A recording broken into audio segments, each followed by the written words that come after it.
Bonjour à tous, nouvel épisode du Inktober 2020, neuvième jour. Aujourd'hui on n'a pas un mot mais un verbe, throw, qui signifie lancer ou jeter en français. J'espère l'avoir bien prononcé.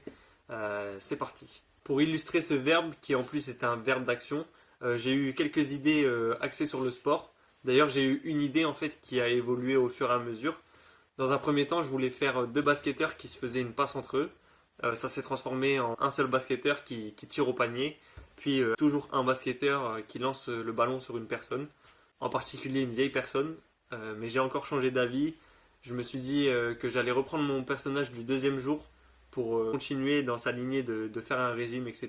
et de vouloir le corps parfait. Mais au final, réutiliser les mêmes personnages, je pense pas que ce soit une bonne idée.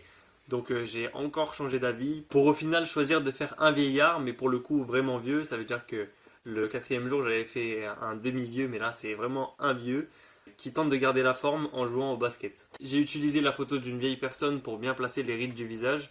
Aussi une photo de tenue de basketteur pour justement la tenue du coup.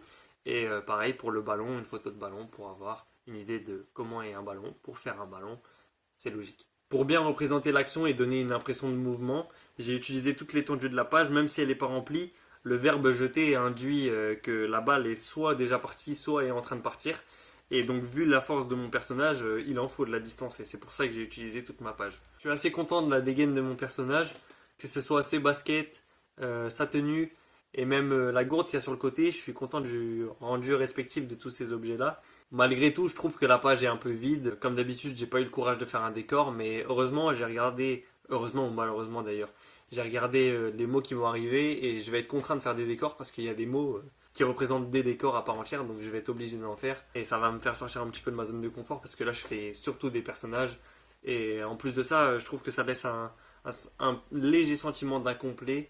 Enfin, je trouve que les dessins sont un tout petit peu incomplets.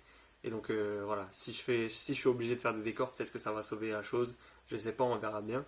Papy peut désormais rentrer au vestiaire puisque le verbe throw est illustré. Je vous donne rendez-vous avec le 10e mot qui sera hope, qui signifie espoir en français. J'espère vous avoir inspiré et si possible donner envie de dessiner. À demain pour le jour 10.